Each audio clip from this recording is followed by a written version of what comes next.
My name is Mandy Nace, and I am the assistant to the director in the School of Mass Communication and Journalism. College Hall was one of the first original academics, or actually the first academic building on campus.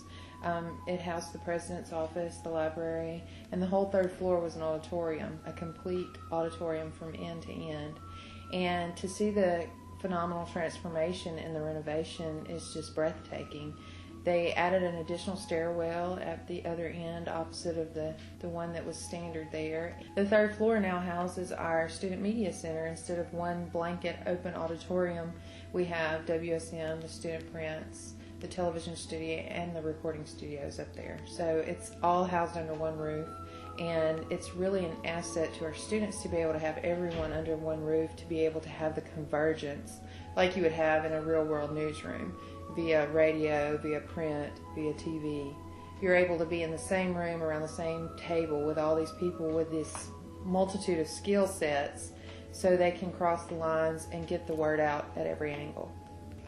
The ribbon cutting is kind of the closure but the opening of the next chapter. The ribbon cutting kind of brought it all to fruition, made it quote-unquote official, as you would like to say it. I mean, it is officially open for business, even though we've been in the building since February or March after the tornado. It's like a sense of everybody, regardless of when they were here, coming home for homecoming, but they're also coming home to College Hall, to the new home of mass communication and journalism. And so the ribbon cutting itself just is symbolic of the reopening of a grander College Hall.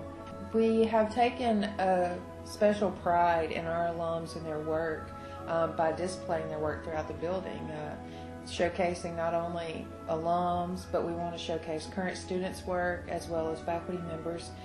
Everybody deserves to have their work shown, and we are able to do that in our building by displaying the photos and having the work shown that they've taken here while as students or in their professional life.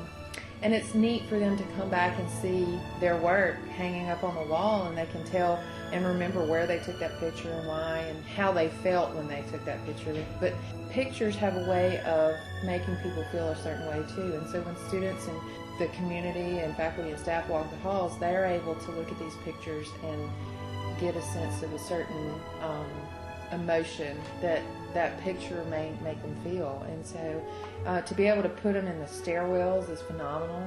Walking up and just seeing the grandeur of the huge photos on the walls there. And then I would be remiss if I did not mention the Hall of Fame, because walking into the entryway of what used to be a mechanical room where you couldn't even use the front doors of College Hall, but to be able to utilize the front doors of College Hall, to go out on College Hall porch and sit in a rocking chair in the mornings if I wanted to and drink coffee like I was at home. College Hall has now become a sense of home, true home for the School of Mass Communication and Journalism.